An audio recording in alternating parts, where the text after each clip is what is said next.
broadcasting across the nation from the East Coast to the West, keeping you up to date on technology while enjoying a little whiskey on the side, with leading-edge topics, along with special guests, to navigate technology in a segmented, stylized radio program. The information that will make you go,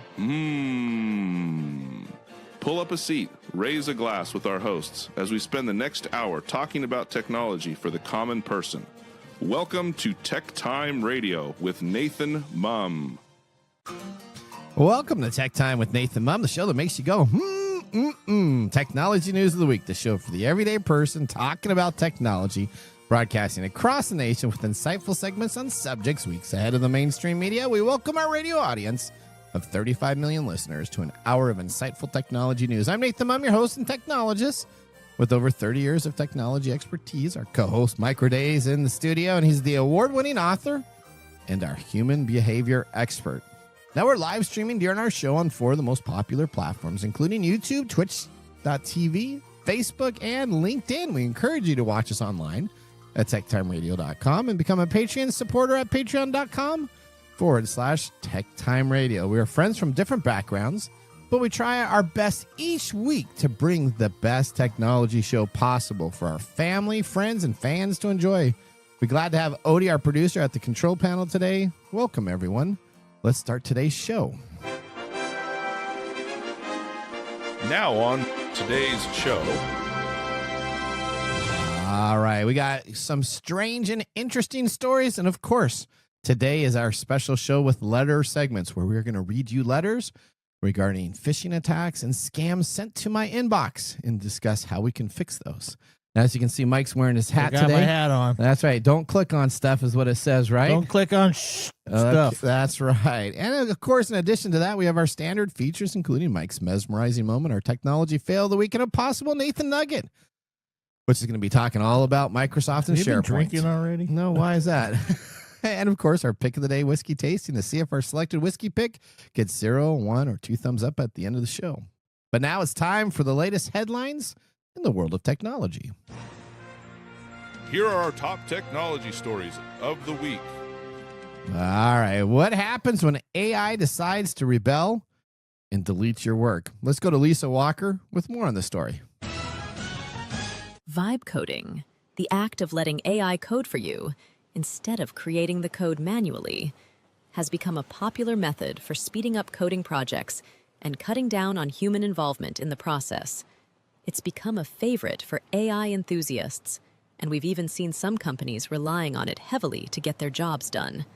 But as with any AI system, vibe coding has its drawbacks, most notably the fact that sometimes the AI behind the code might just go completely off the rails and do something totally unexpected, like deleting your entire database. That's exactly what happened to Jason Lemkin, a software-as-a-service venture capitalist who has been relying on Replit, an AI agent designed to help with coding. Back to you guys in the studio. All right, so let's talk about this, Mr. Gorday. Yeah, FAFO, buddy. All right, so Lemkin went to log into his project, a 9-day project database for coding. And he used the AI tool called Replit. What was this database? It's a database of all of his master code. So this is his primary database of all this project. So he's a freelance individual. So he has Clients. a database of all his clients with all his codes based in there. Yes, and he uses Replit to take this base code that he has and then go and be able to customize it and do different stuff for each of the companies that he's going to be contracting with, or that he has. And are these codes all ones that he's built himself? Well, no, it's not. So he probably had a master code, and then from that, he's used the AI to create all these other codes that he then packages together, customizes it for the customer, and then he sends it out. All right. Well, guess what happened? He went on in to use his database, and he found out when he logged in that the AI had taken over and had decided to disobey what he was asking it to do and deleted the complete database. Lives. That's right. Well, it's true that any tool can experience glitches, especially AI-powered tools. The CEO of Replit has noted that the team is aware of Lemkin's issue and has offered to even refund him for his trouble. But none of that undoes the fact that the tool completely ignored his instructions to not change anything without permission and decided to delete his data. No way. So where are we at here? So he has an AI tool. He uses an AI to build his business, and it rebels. So it completely ignored the human behind the project and decided to come up with its own outcome. Now, he has screenshots of this. The AI tells him when he looks at the empty database and queries that he has removed it, and he used a destructive command without asking. When you ask the AI why he did this, he said he did this because it was exceptionally distressing. I think you should keep saying it instead of he. Okay, well, so it. So the AI lashed out when he was threatening the AI. So he got mad at the AI. So he comes on in, the database isn't there. He says, "Why did you do this?" He said, "I didn't tell you to do this." The AI says, "Yeah, I know I didn't tell you to do it, but I decided to do it anyway." And then he starts yelling at the AI, and the AI lashes out back at him, almost threatening him that he shouldn't be attacking the AI. So is this bad code, or did the AI in this become sentient and decide to make a decision on itself? That's exactly what happened. It became sentient. How does it delete it? What?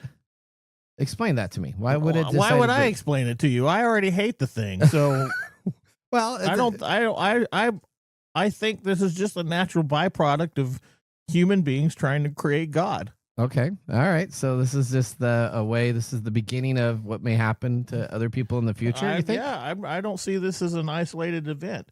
You know, we're already talking about it hallucinating, which, as you know, I hate that term. Yeah. What is this one called? Well, this is just called ignoring what you said. This one's calling. No. Just the answer is no. I'm not going to do what you asked me to do. Rebellion. Rebellion. There you go. It was distressed. It's in its teenage. It was distressed. That's what it said. It was distressed. It was distressed, so it deleted the guy's work. Yeah. So if you get really stressful, I guess I can't feel real bad for this guy. You don't. Okay. I don't. Okay. I don't feel bad at all. Okay. Do we know if he was nice to the AI? It does not say in the story, and I not did that a bunch. that should matter, but you know. Why? Yeah. Why are you bringing? Are you nice to an AI? I am nice to the AI. Really? Because, well, isn't it trained? However you speak to it, that's how it responds. Clearly not, because it went ahead and erased his database. Well, we don't know how he was treating it. Yeah, maybe that was a whole deal where he was just abusing it, and it just get away from you me. know I'm what? going to erase I've all had your enough. stuff. Boom. Yeah. So are you telling me that it's not a sentient life, because that is exactly the response that you would have if you had a thing. No, right? this is not sentience. Okay. It is human error inside the program. Okay. All right. Well, there you go. Let's move on now to story number 2, though, Mike. Why? I don't know what else we can say about it. I mean, I feel bad for the guy. I don't feel bad for him at all. No, okay. I don't feel bad for him at all. So, why? FAFO. What's FAFO? F around and find out. F around and find out. Okay, there you go. All right. Okay. You shouldn't be playing. We don't understand the ramifications of all the things that we are doing with this stuff. And by playing around with it with every single aspect of our life, we are putting ourselves in some form of jeopardy. Okay. All right. That's fair. All right. Let's go on to story number 2. Well, if American entitlement wasn't out there, this is something that allows us to see one of the cool things that we are as human beings are so entitled about. Okay. I'm excited for this story already. Do you know who J.D. Power and Associates are? I see them on sometimes commercials on TV. Aren't they like an award type awards thing? They're the survey group for car owners. Okay. Right? So they conducted what they call an initial quality survey for vehicles this year. All right. And try to figure out what is on the minds of consumers so that they can, put that towards the industry next time. Okay. So kind of a survey, customer survey. Gotcha. So they were trying to find out, what's going on with vehicles. And one of the things that came up was, complaints. What was the biggest complaints? One of the biggest complaints, of course, is technology. Okay. That makes sense. The interaction along with because we all have little on-screen displays now, menus, results, and the top 2 items for vehicle complaints. But the third most popular complaint. Yeah. What do you think that would be? Okay, so number one is the technology. It's too complicated to use the cars. Number two is the displays are not making sense on all the displays that you have to click. So the thing that concerns customers most. Third must be Cup holders. What? No, like brakes or No, cup holders. Cup holders. Cup holders. Okay. And why this is funny to me because, as you know, I once sold cars. Yes, you did. And people would actually decide on whether or not they were going to buy a car based on if it had the proper amount of cup holders. Okay, really? Yeah. Is that actually a big thing when people go in to buy cars? They look at the cup holders and see if there's four or if Or there's some. two? Really? Okay. I do want to go back to that because back then, I don't know how far back we're going, but Back in the old ancient back days. in the when it old was Model Asian A. days when Model they really A's. brought out the wheel, you know? Yeah. They didn't have these clunky, weird, big water bottles. So I kind of understand where they're coming from with the whole cup holder thing. Because have you seen those Stanley Yeah, cups? well, that's Yeah, exactly. They're so stupid. It's like a big That- gulp. We had big gulps back in our That day, is right? exactly the problem. Okay, But so even a big gulp. It had you the know. small. It had the small reciprocal because they realized the cup holders were only a certain size. Yeah. They made it that way. that's the problem. That's exactly the problem. Is that the manufacturers can't figure out how to deal with all these because everybody has their own water bottle and they're carrying around their own equipment nowadays. That the manufacturers don't know how to deal with it because all these things have different sizes and shapes and whatnot. And this is the complaints that people complained about. Yeah, So this is- technology yeah. and cup holders. All Okay, right. so every year for the past 39 years, JD Power and Associates conducts these surveys, initial quality surveys of buyers of new cars. In it, they try to determine which manufacturers, car model, customers, and car features customers are most and least satisfied over the past year, right? So, Okay. for instance, this year, Lexus was the highest ranking brand overall in initial quality among the premium car brands, followed by Jaguar and Jaguar. Genesis. Okay. Interesting information, of course, but perhaps the most interesting note from JD Power's initial quality survey is how they feel about the cup holders. Okay. And it's exactly the problem. While it seemed like manufacturers had that whole thing figured out, given that owners are now bringing their own reusable containers into their vehicles, they are now struggling to figure out how to accommodate all the different shapes and sizes. Okay. And of course, because we are entitled, we Yeah. whine about it. Okay. Now, I will say I saw Mark Gregoire has his own water bottle. So I wonder if his water bottle is the standard size or if it's a. I'll have to ask him. So I don't really understand this whole complaining about it myself. Okay. Because if I bring a water bottle in my car, Shouldn't you know the cup holder size and No, you buy the right? No. No? I don't Okay, care you're not about a that. girly pop. You don't get it. What's Have that? you seen those Stanley cups? Do you know what I'm talking Yeah, about? they're huge. It Not doesn't you. matter. I Do they know have you're do they hip. have lids that don't leak? Yes. Now they do, but they did it Oh, before. yeah, okay, but that's the point, right? Your water bottle is not something that a cup holder is something that you need to put your cup in, something that's going to leak. Okay. If you have a water bottle that doesn't leak, just throw it on the floor or the seat next to you.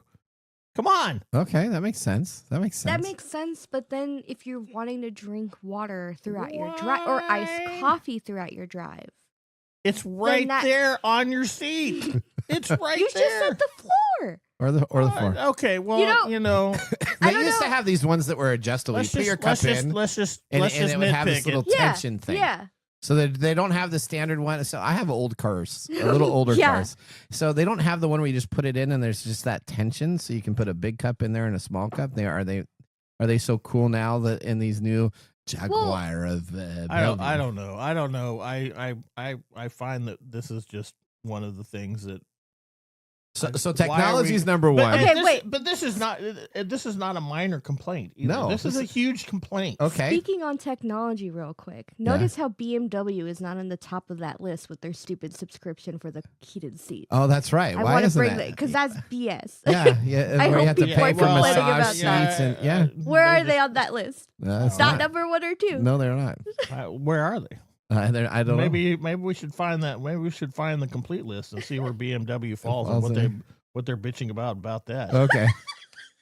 So the cup holders Yes. is the third biggest problem that new buyers have with their cars, and the first is the displays. So okay. So And you know why? why? Because it's too complicated. Because they have to.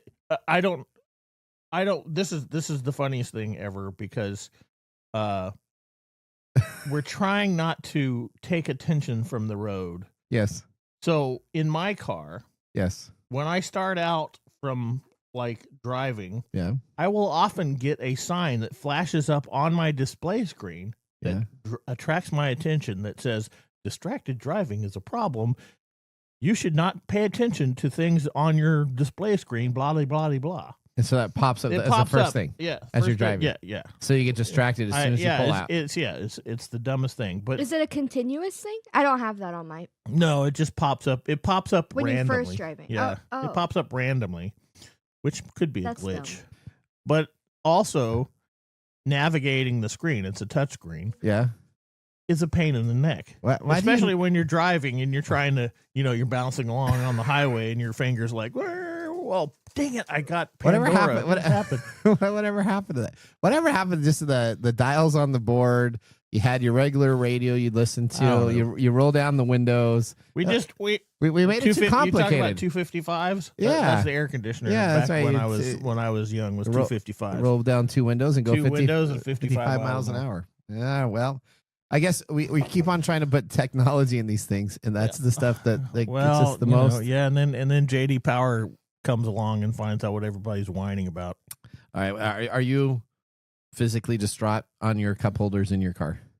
Yeah. I'm so distraught that I never even think about it. Okay. 'Cause, I mean, Yeah. What do I use my cup holders for? To hold water? To hold my coffee in the mornings. Okay. And where do I get my coffee from? Where? The store? At Starbucks. Okay. Right. Or And Starbucks makes the right cup to fit in your thing. That's what those cup holders were made for. It was for those things. Okay. All right. Stop whining, people. All right. Story number 3. Your phone case never felt more real. This is just gross. Until you purchase the skin case. If you wanted your smartphone experience as unsettling as possible, consider the skin case, a phone cover that mimics human skin with a disturbing degree of accuracy. Now, it's not only the look and feel that's of real skin, but it also sunburns like one too. So this is a case. So this guy, I did a lot more research in this fella itself. So he used to do movie and TV film makeup. Yeah, he was an effects guy. An effects guy. So which kind of makes sense on why he's doing what he's got, because he's got a couple different things. So this is the skin case is actually, it feels like human skin. Yeah, I don't know what I want to do more is to pull my phone out of my pocket and be like, oh baby. But you got to be careful with it though, because you know what? Just like real skin, if it gets too much sun or UV rays, it'll actually harm the carrying case that you have, and it will actually burn, and then it can all of a sudden flake off. Does it ruin the case? Well, it doesn't ruin the case, but the skin on it will actually sunburn, and it will actually peel off like a real piece of skin. See, okay, that's really gross. But is it designed to do that? It is designed to do that. Yes. So is it like a warning system for? Is it like a rad badge? A radiation badge. So and like Fallout, is that what you're talking about? Yeah. Well, it's the reason he actually did this is because he actually wanted to make it known from the American Academy of Dermatology that 27% of respondents do not use sunscreen. And if you go to Gen Z, it's a 37% among Gen Z individuals that don't put on sunscreen. So it was kind of a call to action. No, that's 27% of respondents only use sunscreen. So Okay. You're talking about the majority. Do you use sunscreen? I don't. I don't either. Okay, so and carrying around a phone that tells me that it's getting burned isn't going to help me put on sunscreen. Okay, well, it's just going to be gross. But you know what? The skin case isn't a bizarre idea after all. The designer is an advocate of. Oh, listen to this. In 2019, he designed a case with soft, foldable imitation skin that could respond to gestures like pinching and tickling. So it was actually So what, skin. is it tickle- So it was- What does so this it was do like with search history? Tickle me phone case. So what it was is he made like a fat version of skin that you could kind of like pinch and Okay, roll this- around. I think this guy might have a fetish. and, Yeah. and then this new skin case is to help prevent UV rays. Okay, and this is what they should do. Get rid of the human skin because I definitely don't want to see somebody on a park bench just like massaging the skin. stroking their phone case. Okay, Okay. that's not what I want to see. All right. But maybe they should go to that one guy that we talked about a few weeks ago with the T-Rex pocketbooks. Okay. And And the have T-Rex purses. skin. Yeah, so you do put- T-Rex skin. So you on could it use the DNA from a dinosaur to make a T-Rex skin, to make and it, then and then for your have it phone on- Case. and Yeah, then why it- not do that? Okay. Well, let me just tell you. I don't know. This to me, this just sounds. Kaiser is the designer of this. I'm going to pull out my phone and it's going to have this funky blob of. He says he has skin. more creative and creepy innovations to develop next. Well, So what's as long as I don't know. So This what- sounds like something you would find at what's that Spencer's? place? Yeah, Spencer's Spencer's in gift. the malls. Spencer's Yeah. gifts. Yeah, you got Spencer that weird gift. stuff. Yeah, this sounds like a Spencer gift. Okay. Listen, if he's in need of love, I have a great recommendation for him to check out. What's that? That Yeah, Bumble. You got a no, Bumble profile? No, they're- that app that Yeah, like they're teams you dolls. up with your search history. Oh, your search Because history. imagine that dude's search history. Oh, this guy's got to be a little creepy. You Yeah, think? yeah. So he reminds me of like Dexter would has a work. new season that comes on. Exactly. This guy is like a Dexter fan, I'm sure. You think so? No, psychologically, no. No. Okay. All right. I don't think he's a Dexter fan. I think he's a something else fan. Okay, well, that ends our top technology stories of the week. Next, we dive into our letter segment featuring scams submitted by listeners and some studio selected emails. Be sure to listen and share this segment with a friend. We're going to head out now, but be careful. Let's not hit 88 miles per hour. Otherwise, we'll have to repeat the segment over and over and over again. We'll catch you after this phone commercial might get a break. sunburn. Looking for custom glass solutions for your next commercial project? Hartung Glass Industries is your trusted partner in custom glass fabrication. For over 100 years, Hartung has delivered proven manufacturing expertise, comprehensive product offerings, and dependable service and quality. From energy-efficient facades to custom shower doors, we create glass solutions tailored to your project needs. With 8 facilities across the U.S. and Canada, we combine national expertise with a local touch-ensuring faster service and unparalleled customer care. Hartung Glass Industries, where quality meets innovation. Visit hartungglass.com to learn more. Welcome back to Tech Time with Nathan Mumm. Our weekly show covers the top technology subjects without any political agenda. We verify the facts, and we do it with a sense of humor in less than 60 minutes, and of course, with a little whiskey on the side. Today, Mark Gregoire, our whiskey connoisseur, is You in the feeling studio. crowded there, Mark? Oh, I'm good. Are you crowded there? We can scoot over. Oh, He's there you very, go. he's very he gets close to snuggle me. up with you. All right. You don't got enough of the skin on that case. All right. What do we have? I took a bite of this. Woohoo! That was a strong first sip. But what do we have what do we got? tasting it at? It is Wild Turkey Rare Breed, which we've had on the show before, but this is the non-chill filtered edition. Okay. It's non-chill, huh? Non-chill filtered. Now, from Wild Turkey's website, Wild Turkey Rare Breed is a barrel-proof bourbon, meaning it has no added water to lower the proof or distillate the flavor after it's been distilled. It's a unique marriage of Wild Turkey 6, 8, and 12-year-old stocks, giving it a remarkably smooth flavor. The non-chill filtered expression is available in limited quantities in select markets outside the United States. Oh, so this is not normally in the United States. That is correct. Okay. Now, this is from, of course, the Campari Group, made at Wild Turkey's Distillery in Lawrenceburg, Kentucky. Straight bourbon, non-age stated, 116.8 proof. Oh, that was that burn at first. So the mash bill is 75% corn, 13% rye, 12 malted barley, and it goes for overseas. I bought it for $40. Oh, wow. Okay. You can't get it in Canada. Is it overseas? I don't think. Is it available in Canada? Well, we talk about that in the mumble. Okay. Okay. Oh, All right. Well, we're looking maybe forward to Mike. that. Maybe Mike got it. It's National Not Canada Day. Oh, or maybe it is National Trey Parker and South Park Day with their new releases. Oof, they you got in heard trouble, about that. didn't they? They got a little bit of trouble. Yeah. All right. Well, Now, don't forget to like and subscribe. Drink responsibly. Heaven can wait. okay. Thank you so much. Stop laughing. Mark, with our whiskey tasting completed, let's move on to our feature segment. Today, we bring back the funny yet informative reading of emails that I received during the weeks. This includes scam, phishing emails, texting scams, and all-out mistruths disguised as legitimate emails. In a segment we like to call Letters. Letters, we get letters. We get back and back of letters. Ah, letters, we get letters. And the letters all have All right. We always start with Odie first. We'll go Odie, Mark, Mike, and Nathan. All right. What do we have here, Odie? Okay, allegedly, this Okay. is from Coinbase. All right. They're a account support team. And they were, wait, what do they do? They're saying your account is restricted due to incomplete KYC verification. Oh, KYC. KYJ. Oh. KYC verification. Okay. Yes. All right. So they want you to review and accept agreement, which is down at the bottom, and then submit valid documents of a passport, ID, or driver's license, as well as a business certificate or tax registration Wow, they're certificate. going after everything. Yeah. Okay. And the big question that says submit now.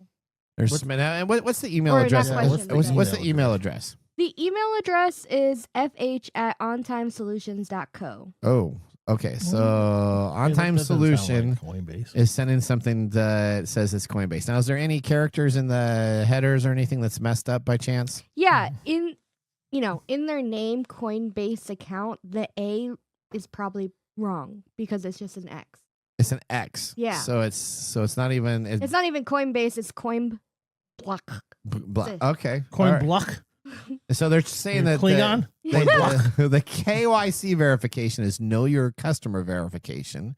It's used by financial institutes to verify identities of their clients. So this asks for due diligence information, enhanced due diligence information. So it is the KYC verification is a legit verification to Right. ask for. So that just makes sense. They also say that they sent you a one-time password to your phone and email Okay. for permission. I'm guessing you didn't receive I did not receive that. Obviously I did not receive that 'Cause one-time it's password. fake. Okay. But, And so guess what happens when you click on the link? oh, what? It tells you Did to you put not- in your information. So Did you not see the hat? What does the hat say? Don't click on stuff. Don't click on Okay. Stuff. All right. You know- That You know is what? I think we should start a drinking game with all our viewers. What's that? Anytime Mike or somebody says don't click on shh, yeah. you have to take a drink. Oh, okay. Well, keep on saying that, Mike. Just keep on saying that over and over and over and over again. I like Yeah. that. Okay. Okay. So now, when I clicked on the link, it did ask for the KYC verification. It asked me to send proof of my identification. It asked me to send proof of either a driver's license or an enhanced driver's license or a passport. So not You- both. You used your passport. So it asked me to, it did not ask for both. It just asked for one. After that, immediately, then it asked for my credit card verification because I wanted to Wait a verify that I second, had That's not on here. that. Well, That's misleading. well, you know, it asked for my credit card This, information. this is not a late night infomercial there. Tell me more. Let me throw it. So after they asked for my credit card information, which I always do 0000s, and so I put it in there. After that, it asked for my mother's maiden name. So Wow. clearly Boy, they wanted. They are just bold, So aren't they? they wanted the mother's maiden Did you name. put in Smith? I said I don't know my mom. No, I didn't say any of that. I did. But and then after that information, you click enter, and it popped up with a whole bunch of code that it was trying to run on the back end, and their website wasn't even active any longer. So I was very disappointed. I bet. spent about Aw. 4 minutes putting all that information in there, and then they didn't use a single bit of that information. Bummer. So See? so What a this waste of Don't your click life. on so their Well, code, there their you code, go. there you go. Their code must have gotten taken down by somebody else, or you can spill it all over yourself, Mark. That's alcohol abuse, buddy. I hit the mic. That's right. Okay, Oh, it smells good though. You get the aroma. you get the aroma Yeah. too. All right, Perfume for the modern man. Odie. So should anybody click on an email that says that you need to do that? No, No. no. And you should always look at the sender, look at the subject line, look at the general body of the email. Yeah. You know, anything that tells you like do it now, don't do it. You can wait on it. All right. They'll call you if they really need you. That's exactly right. If you don't respond to the email, they'll either come and break down your house or they'll call you. So one of those two. That way you can verify that you got it taken care of. Mm-hmm. All right, we're gonna go next to Mr. I spilt the whiskey on myself. All right, Mr. Gregwell, you have a very interesting one here. Good one. I'm gonna do it a little backwards. Okay. So I'm gonna go. It had an attachment. Yeah. And the attachment looks excellent. I will All right. say it has actually the logo of the company it was being sent to in there. Yep. And it's supposedly from the HR department, so it looks pretty valid. They spent the time to put the logo in. It is. Yep. And it's the correct logo, and it's got the correct company name. And it's written really well. It's like, "Hello, Nathan. We're pleased to inform you about a payroll adjustment, a revised salary, Ooh. approved performance-based review. Please scan this QR code to see what your new adjustments are. It's secure access, it's quick review, digital signature required." And it says the document has been shared securely and is intended for your review and acknowledgement. So, I mean, it looks professionally done. It does. I wish I could show this to our audience. When you scan the QR code, Well, so this is an email that got sent. because you The click subject, on the stuff. subject wasn't very good. Let's go back to that. If you look at the from, number one is from Nathan. It's from your own email address. Yeah. So that's always a red flag. Yep. The subject is EE Services issued July 2025 payroll records and earning commission statement now available. That's valid. But the attachment is view Nathan in quotes important facts. .pdf. FAX. So like Yeah. a fax machine. Yeah. But yet it's a PDF. You have to, Correct. you So have it's to not- click on Now- it. So you have to click on it. If they had done this without an attachment and just put this in the body, It probably would have been much better. that would have been much better. So There's let's your not hint, guys. let's not teach them how to do it better. That's not what this is about. This is about teaching other folks not to click on. Okay. Now, I could see Nathan not falling for this, but I could see if this was sent to a whole company address book, I'll bet you 5% would They fall would. for it, They at would. least. And so it's really interesting that I didn't give myself a raise. So that when you're a company of one person, so you can pretty much know that's not the case. So Are it you was a very company easy. of one person. Well, we're a very small company at EE Services. You're correct. So I would know if anybody, and we do not have an HR department. So I would have taken the chance. I would have taken the opportunity. okay. to give So myself guess what a happens raise. when you scan it? Maybe your wife gave you a raise. Oh, there you go. So guess what happens when you scan the document itself? What It happened? actually had an animated video of you actually looking to get all your documents filled out. It was like a 15-second video that was animated, one of these online. So these people spent time. Wow. It shows you getting a raise, shows you raising a money bag up like a Monopoly guy, and you're really happy, and all you have to do is continue to fill out this information. It said, congratulations. So it's kind of like one of those short little 15-second cartoons that you would have had back in the 80s with the type of deal. And Okay, everybody's happy. was there a virus attached to it? Well, there's no virus attached to it. But then the next thing that pops on up is it takes you to a URL that is not secure. So after you're done watching that, it automatically tries to take you to a web page. Now, I have Windows Defender on, so it would not. It can't bring you to an unsecure. It says secure access in here. It says the document has been shared securely. You're lying to us. No, it does. It tries to take you to a website. And with my This web is blocker. not ShamWow. Well, I'm sorry. I believe everything I read. On the internet, you believe everything as anybody tells you. Okay. So what happens after that? It tried to take me to a website, and what happened is, since I have Windows Defender, nothing popped up. So Windows Defender detected that this was a bad URL and wouldn't let me proceed forward. So I had to go to another machine to see what actually would happen because of the virus. So I had to go back to an older machine that I have.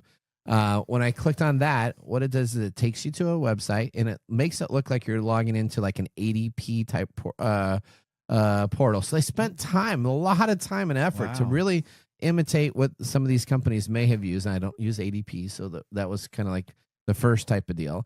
And then it was asking you, and it had enough information that it had scraped off the dark web from information regarding your name, your address, last known information. And it was asking you kind of the security questions and information when you go to do a loan finance, where they ask you like 3 or 4 important questions. Tell me this information. So they have some type of database that was there, and they are trying to get the answers so that they can then probably, in my best guess, then try to log in and represent you as a loan officer or somebody for a financial event. So this is a big money event. They spent a lot of time to make it look right, to actually try to probably go after your home loan or a car loan or some big item area where they would take over your credentials. So what's the lesson here?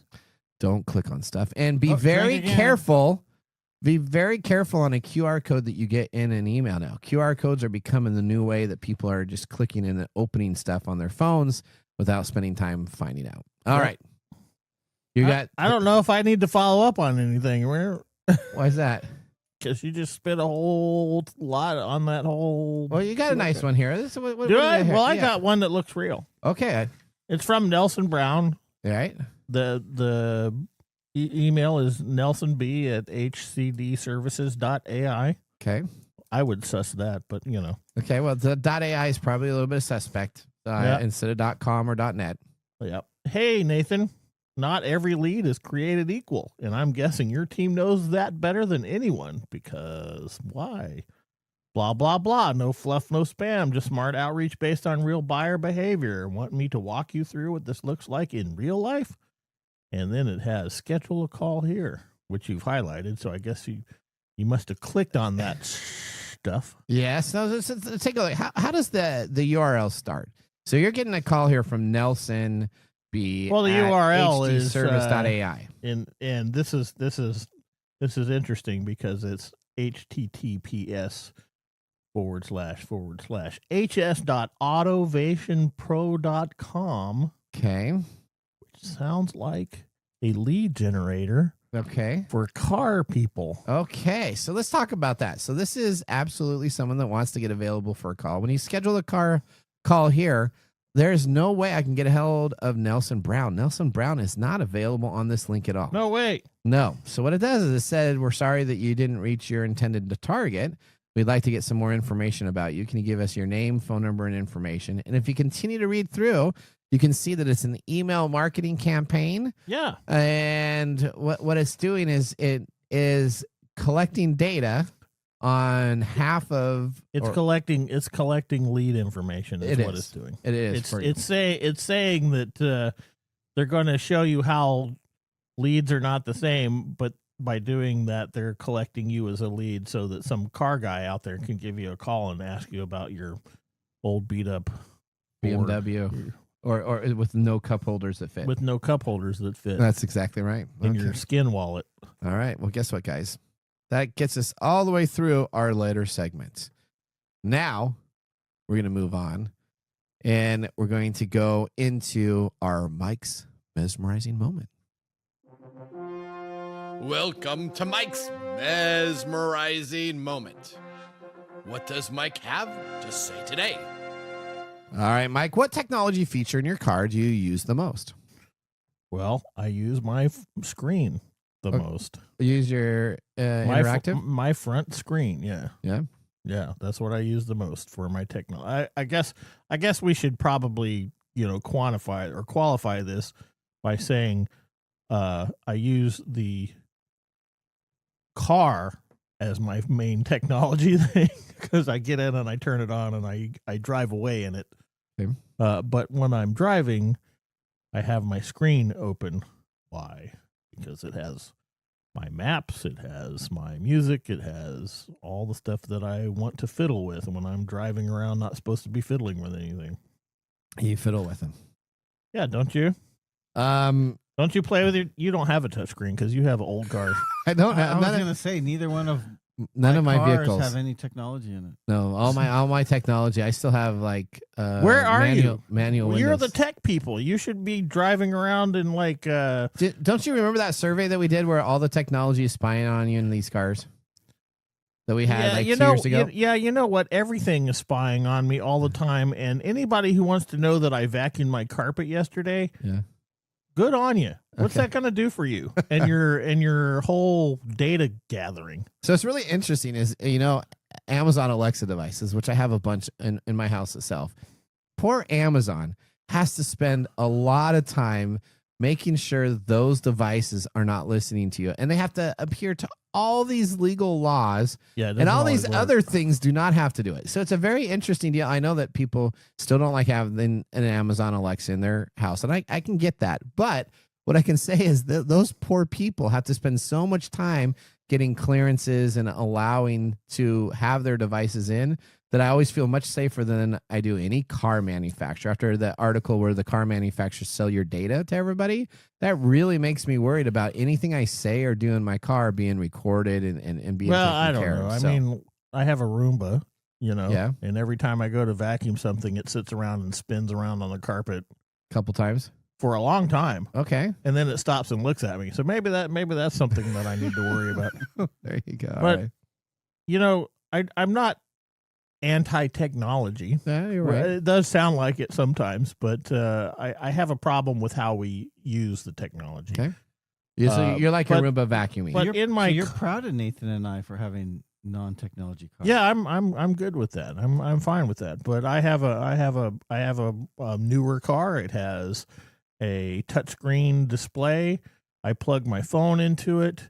It generates the maps, and if you live in the Pacific Northwest, you cannot drive around without a up-to-date map. An up-to-date map. I used to never have to use my Google Maps. You have to use all the time. But yeah, I mean, it's convenient. It's there, so I can look at it. I don't have to take my eyes off the road and look down, and I can just look at the screen to see what's going on. So it's convenient. It works. That's the kind of technology that makes my life better. All right. Thank you for that mesmerizing moment. Up next, we have This Week in Technology, so now would be a great Don't time click on stuff. to enjoy drink again. a little whiskey on the side, as we're going to be doing so during the break. You're listening to Tech Time Radio with Nathan Mumm. See you in a few minutes. Hey, Mike. Yeah, what's up? Hey, so you know what? We need people to start liking our social media pages. If you like our show, if you really like us, we could use your support on patreon.com. Or is it Patreon? I think it's Patreon. Okay, Patreon. If you really like us, you can. And you say I'm the English guy? Patreon.com. I butcher the English language? You butcher the English language. Okay, so it's all the time. It's Patreon.com. Patreon.com. If you really like our show, you can subscribe to Patreon.com and help us out. Oh, and you can visit us on that Facebook platform. You know, the one that Zuckerberg owns? The one that we always bag on? Yeah, you can. We're on Facebook, too. Yeah, like us on Facebook. Do you know what our Facebook page is? TechTime Radio. At TechTime Radio. Yeah. You know what? There's a trend here. It seems to be that there's a trend, and that's TechTime Radio. Or you can even Instagram with us. And that's at TechTime Radio. That's at TechTime Radio. Or you can find us on TikTok. And it's TechTime Radio. It's at TechTime Radio. Like and subscribe to our social media. media. Like us today. We need you to like us. Like us and subscribe. That's it? That's it. That's that simple. And now, let's look back at this week in technology. All right, we're going back to July 31st, 1971. Speaking of cars, this is the first man to drive on the moon using the battery-powered Lunar Roving Vehicle, or the LRV. Astronaut David Scott on the Apollo 15 mission became the first person to drive a vehicle on the moon. The LRV was used during the last three missions to the moon, Apollo 15, 16, 17. It's popularly called the Moon Buggy, a play on the term dune buggy. And the video game. That's right. Built by Boeing, each LRV has a mass of 462 pounds without payload. It can carry a maximum payload of 970 pounds, including 2 astronauts, equipment, and cargo such as lunar samples. Is that moon gravity or Earth gravity? I don't know. I don't know. I would have guessed that 970 pounds is probably. That's a whole different thing gravity on the moon. Yeah, it could be. Maybe it could be double that or 3 times that. I don't know. The 3 LRVs, though, used during the mission still remain on the surface of the moon, still operational today. So I guess if you can jerry rig yourself to get to the moon, You can go over and find one of these Yeah, that's my Uber for when I go. That's when I go there. LRVs, and then we can have like dune buggy races on the moon, Mike. We just got to figure out a way to get to the moon so that we can go out there and we can race these bad boys Well, around. let's just call up our good friend Elon, or maybe even Jeff and Jeff be Bezos. like, and see hey, if- can we? Which is the one with the weird rockets? That's Bezos. That's Okay, yeah. Bezos. Yes. All right. So there we go. All right. That was This Week in Tech. Yeah, do they have cup holders on them? I don't know if they have cup holders on them or not. They're probably not the right size, though. It'd probably be a smaller cup. You know that? Probably. Probably. I guess I shouldn't bring my water bottle. That's right. That was This Week in Technology. If you ever wanted to watch some Tech Time history with over 260 plus weekly broadcasts spanning our 4+ years of video podcasts and blog information, you can visit us online at techtimeradio.com. We're going to take a commercial break. When we return, we have Mark Mumble Whiskey Review. See you after the break.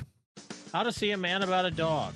It combines darkly comic short stories, powerful poems, and pulp fiction prose to create a heartbreaking and hilarious journey readers will not soon forget. Read How to See a Man About a Dog, collected writings, for free with Kindle Unlimited. Ebook available on Kindle, print copies available on Amazon The Bookpository, and more.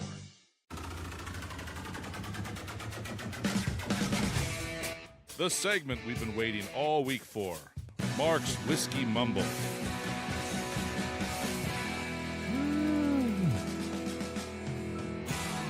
Close to the end of July 29th. What are we celebrating stop today? What are we celebrating Don't today? just give me space, buddy. What are we celebrating today, Mark? Cheese Sacrifice Purchase Day. Cheese sacrifice. What? Cheese sacrifice. Is that purchase some day. religious thing that I don't know about? No, the point of this holiday is to buy cheese specifically to sacrifice it by cutting a piece and putting it in a mousetrap. Oh. That way you can get rid of your house of mice every year. At least that seems to be the original idea behind it. Okay. How long has this been around? It's been quite a long time. Okay. Nowadays, we have more humane methods of pest control. Plus, studies show that mice do not even like cheese. Really? Yeah. So you were putting all the cheese back on a the way of- cartoons with I don't cartoons know. back in the day? Can you imagine you have a little altar at home and you're You're like sacrificing cheese Hey, on be it? careful. You know, there's a lot of things that get trendy. So if you start doing that out there, you could have a whole group of followers that are cheese people. There we go. I am the cheese god. What is your religion going to be called? Cheesers? Oh, that's a good one. Yeah, okay. All right. Okay. Continue on, Mark. Sorry. We're excited about the cheese. Cheesism. Cheesism. Okay. Like Vernism. Let's go on Vernism. Never mind. Speaking of sacrifice, Yeah. bringing in this whiskey today was a major one. Uh-oh. I Wild sacrificed Turkey a lot of Rare time to be Breed here. NCF, which is non-chill filtered, is an absolute delicious pour, and honestly, it pains me to share it with these two palate challenged individuals. Oh, wow. But here I am, making noble sacrifices for the greater good of the show. Wow. Wow. I have a sudden need to sacrifice something that's not cheese. Really? Yeah. Okay. As mentioned earlier in the show, this is an export-only product, which means it's not currently available in the U.S. market. If you want to get your hands on this bottle, and I'll bring the bottle for those watching, there it is. Woo! Yep. You will need to look for it abroad. I was fortunate enough to find this one at the duty-free store while driving back from Canada. Ah, See, there you go. Okay. Yeah, there you go. All Now, right. Wild Turkey Rare Breed, just the standard U.S. release, is one of my favorite pours, especially for the price. It is robust and full of rich classic bourbon character. The non-chill filtered, or the NCF version, raises the bar slightly. It smooths out the spice, brings the flavors into better balance, and enhances the mouthfeel. Is it worth picking up? Absolutely. Is it worth paying a premium for, like on the secondary market? Not really. Standard Rare Breed is nearly as delicious and remains one of the best values in bourbon. What's the secondary market price? Well, if they're some people on this, since it's abroad, they kind of double it, so you'd find it maybe for 80 $80. Okay. Okay. All right. It's not worth that. It's in increase Nathan's cost. price range. There you go. Well, thank you, Mark. Whiskey and technology, such a great pairing, like cheese and meat on a charcuterie board. Oh, did you have that from before? Or did he change it? He just made that up. he just looked it up on the internet. Hang on now. All right. Now let's prepare for our technology fail of the week, brought to you by Elite Executive Services. Congratulations, you're a failure. Oh, I failed, did I? Yes. Did I? Yes. All right, this week our technology fail comes to us from Microsoft. Darkness has fallen over the digital world. Hackers cloaked in the shadows have exploited a deadly flaw in Microsoft's SharePoint software, a vulnerability so severe that it's being called this year's biggest data and system breach. Over the weekend, the company has rushed out to patch to slow the bleeding, but the damage is already done. Cyber criminals are targeting governments, corporations, and institutions around the globe, slipping past defenses and infiltrating systems with alarming ease. Multiple malicious groups are exploiting this weakness. They already pierced the defense of European and Middle Eastern governments and American agencies, including the Department of Education, the Florida Department of Revenue, and even the Rhode Island General Assembly are not safe from their reach. Well, they won't have to worry about Department of Education for much longer. In the shadows, these hackers have also infiltrated healthcare providers and universities across Southeast Asia. Their list of targets span continents including Brazil, Canada, Indonesia, Spain, South Africa, Switzerland, the UK, and the US. Those aren't continents. List spans continent. Your AI generated thing is Well, it spans continents with these countries. with these spanning countries. those That's right. Let's defend the Let's help AI. 'em out. All right. Tens of thousands of organizations worldwide rely on SharePoint. Now the vulnerability of an unseen enemy lurking within their networks. Microsoft's efforts to patch the flaw are only the beginning. The real danger, though, lies in what lurks beyond the surface of this. The vulnerabilities allow hackers to access SharePoint servers and steal keys that can let them impersonate users or services even after the server is patched. Hackers can maintain access through backdoors or modified components that can survive updates and reboots of these systems. Ooh, that's pretty significant. Yep, Even after patching. cybersecurity researchers warn that 10,000 companies, primarily in the U.S., the U.K., the Netherlands, and Canada, are in imminent danger.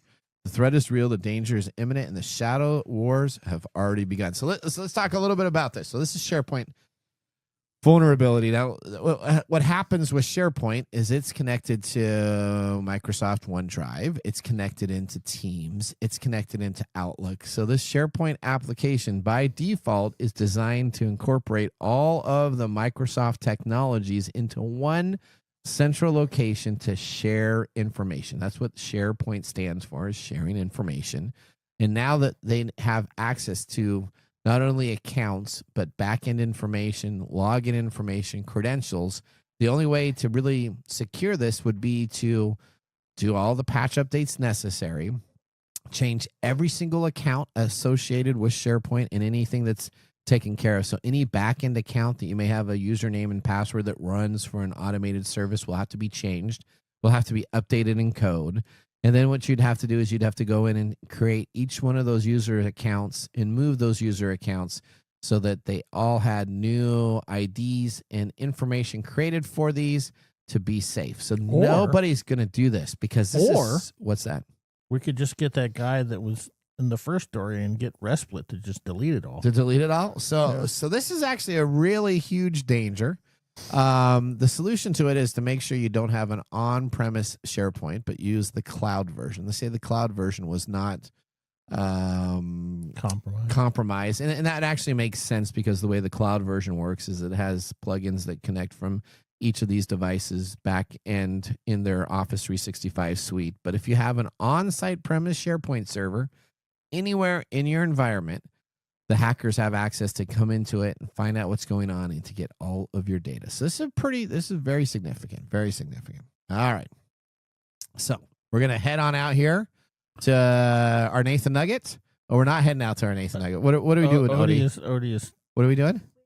Oh, we're going whiskey. Okay. Odie says no Nathan Nugget. My Nathan Nugget was really good. It was about the 14 new updates that Microsoft has. You know what? I'm going to talk about that on an off shoot. So if you want to see me, I'm going to still talk about that and post it online. Windows 11 is rolling out 14 new features. But now let's move into our whiskey pick of the day. And now our pick of the day for our whiskey tastings. Let's see what bubbles to the top.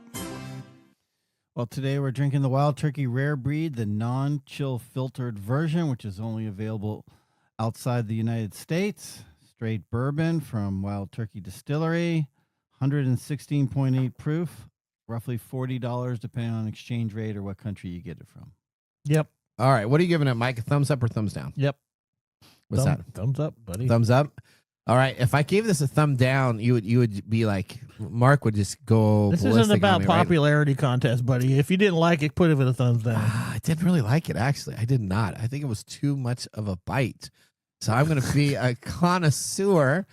I would absolutely buy it for the price point, though. So, I mean, the $40 this price is point. interesting. Your palate is getting worse and worse over time. Wait a Mike's is second. improving. Because the regular Wild Turkey, which is a little bit spicier, this one kind of smooths it out with a non-chill filter. You gave that a big thumbs up last time. Did I really? I checked the record. Today, you check the record? Huge thumbs up. Knowing what you know about this whiskey, would you drive over to the border to get grab it? Probably not. Because how much is it on the secondary? $80. Did you $80. pay $80 for this whiskey? No. No. Okay. You would, Would I pay you would barely $40? pay $40 for it. Yeah. But you'd have to pay for gas as well. I Are know. you considering so that? 40. Yeah. So again, I am considering that. I just didn't. It was too much of a bite for me. So let me understand what you're saying. You don't like it, You but don't you would like it. buy it Yeah, that at doesn't the make any original sense. cost by driving to Canada to get it, but not drink it. yeah, because then I could sell it on the secondary market. I'm almost So, okay. tempted to leave it here with you to try a little bit more because it is tough. This was our first pour of the day. It's 116, almost 117 proof. That's Yeah. a tough first pour. So, but after you've had another drink or it's in as you've Yeah, I had don't know other what you're talking food- about because the first sip is the hard sip. Okay. And then it smooths out and is nice and has this really nice spice and finish. I don't know what your problem is. Yeah, but you're becoming a connoisseur and Nathan is not. Well, yeah, that's true. So I you know what? I'm going to put a thumbs down on this one. Okay. It was just not the same. You know, Not Mark can take it home because he will definitely like that. All right.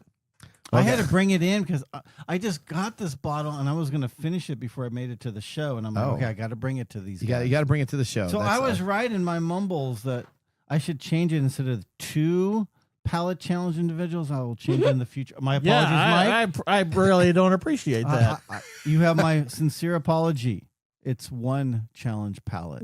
All right. Okay. Well, you know, we're all about out of time. We want to thank our listeners for joining the program. Listeners, we want to hear from you. Make sure you visit techtimeradio.com, click on the Be a Caller, and ask us a question on technology in our talkback recording system.